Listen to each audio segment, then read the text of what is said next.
Hello everybody. Today we're going to disassemble a Glock 44 like a Glock armor. So to start off, we will begin by locking the slide to the rear on an empty chamber and empty magazine. Point it in a safe direction and you're going to pull the trigger rearwards, and then you will take your thumb and middle finger on either your left or right hand and pull this takedown lever that is showing on both sides, and pull the slide back about a quarter inch like so. The slide comes right off. So we'll begin with the slide assembly first. So take the recoil guide spring assembly off and set it to the side along with the barrel, just like so. We'll put the frame out of the way for the moment and we will go ahead and disassemble the rest of the slide. So you can see here, this metal is all slide, and then this piece of silver is the firing pin, which it sits inside of the firing pin assembly.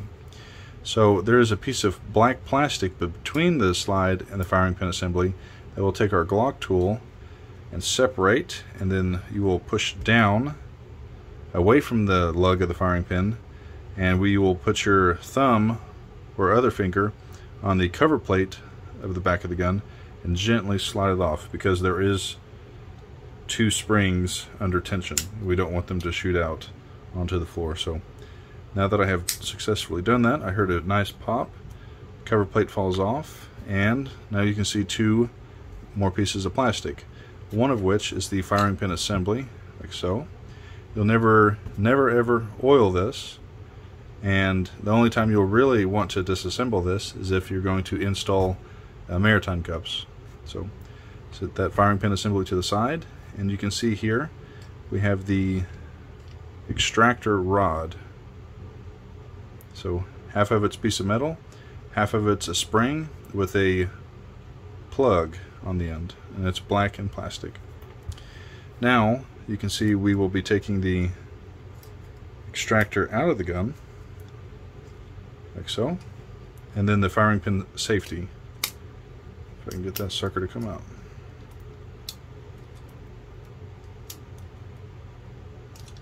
Just like that. And the firing pin safety does have a spring inside of it that you do not want to lose. So make sure those two stay together. So that's how you completely disassemble a Glock 44 slide. Make sure that if you're going to Cerakote this, and you will be heating the slide up, and you've already taken your sights off, that there is a polymer sleeve inside the firing pin assembly channel that a lot of guys will melt whenever they Cerakote them. So if you do Cerakote this and that sleeve inside the firing pin channel does melt, you'll want to reinstall a new sleeve. I will not be taking that out because it is a real pain.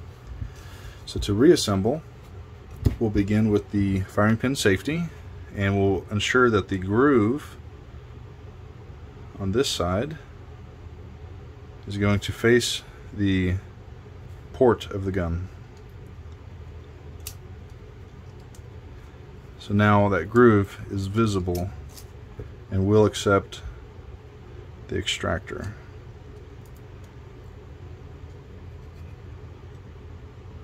If I can install it correctly. There we go, just like that.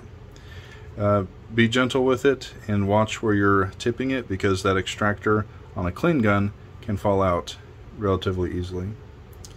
So with the extractor rod, you will want the metal to slide down that channel and touch the back of the extractor, which is also metal, which leaves you with this piece of black plastic sticking out just like so.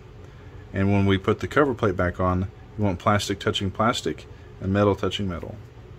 So now that we've put the extractor rod back into its channel, we'll take the firing pin assembly, insert it to its channel, and then you will put the cover plate with its little wings into the groove that's cut out for it. And you can use your Glock tool again if you don't want to use your thumb, and you'll decompress the firing pin assembly downward, and then the extractor rod down as well. And once it goes all the way in, you'll hear a nice audible click, and you are not able to take that cover plate back off unless you start the process over again. So on barrel reassembly, you want to make sure that when it is inserted and reinstalled, the firing pin, the recoil guide spring assembly sits on the second lug right here instead of the first lug right here. Get a closer shot of it. There you go. So it sits right here on this step and not on the second step. So you slide the barrel back in, sit it all the way rearwards, and the round black piece of polymer will stick through that hole, decompress the recoil guide spring assembly, and make sure that it is indeed sitting on that second step. And there's a gap between the rear of the assembly and the barrel lug. And that is how you disassemble and reassemble the slide of the Glock 44. Now we're going to go ahead and jump right into the frame of the gun, and we'll ignore this Crimson Trace laser on the front of the gun. So first you will punch out this first pin and then the second pin. So this larger in diameter pin is secured through the frame, through the locking block, and holding the magazine release and safe action trigger in place, while this smaller polymer pin is holding the beaver tail and the trigger spring housing into the frame. So we'll punch out that first pin, ensure that we do not lose it, and then the rearward pin. We can turn that laser off. There we go. And now the locking block is ready to come out, just like so. On the Glock 44 it is polymer, which I find fascinating. Then the magazine release, and because all Glock 44s are Gen 5s, it is ambidextrous. And lastly, we can take out the trigger and trigger bar and the trigger spring housing out as well. So now the Glock 44 frame is incredibly lightweight and empty. We will not typically ever disassemble any further than this unless we are replacing parts. So we'll set the frame to the side for the moment and kind of organize our parts and see what we're dealing with. So you have the Glock safe action trigger here, trigger bar, and then the trigger housing, or trigger spring housing. So once you take off that trigger and bar, you will see with the housing there's a silver piece of metal here, which is called the connector. And all Gen 5s have a dot connector, which is a 5-pound connector. You can upgrade or downgrade, which is kind of subjective, to minus, standard, and plus connectors, depending on personal preference and what you really like. So to take out the connector, you'll take your tool and you will see that there's a little cutout for it on the back of the housing. You'll just push it straight out, and you can see that it's almost 90 degrees, and we'll ensure that we do not lose it. And we will really never take the housing any further apart than it currently is unless you're replacing parts. Make sure that you are not oiling anything inside of the housing, because it will gunk up the spring that's inside of it and potentially cause a malfunction in the future. And as far as the trigger and trigger bar, you will really never take the safe action trigger apart also unless you're replacing parts. And then the trigger bar here, we will just ensure that it is wiped clean, and we will also make sure that we are not polishing or smoothing any surfaces or edges of it. There's a fallacy in the gun community that polished trigger bars right in this area will create a trigger or a smoother trigger press, which is known to be untrue.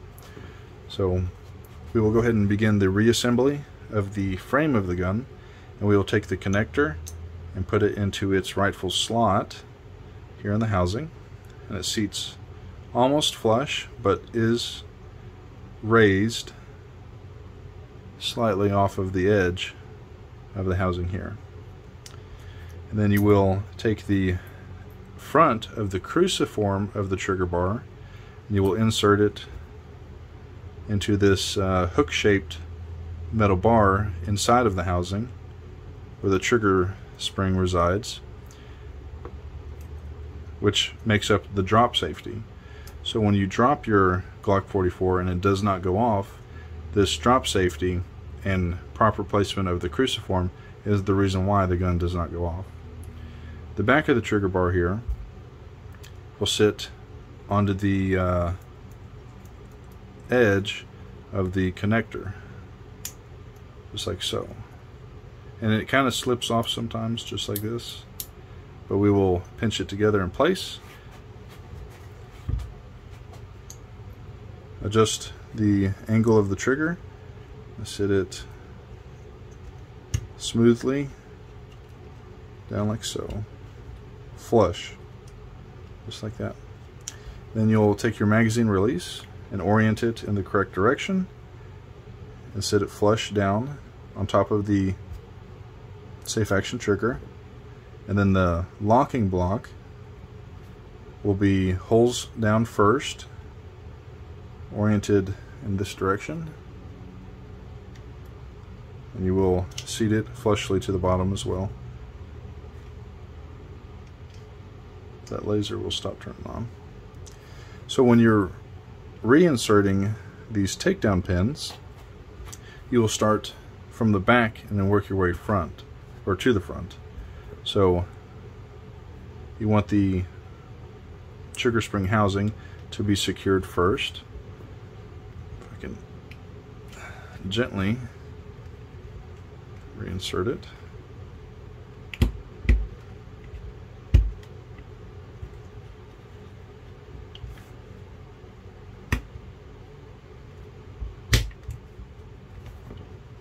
It's even on both sides. And now we will secure the locking block to the frame with this larger in diameter pin, just like this.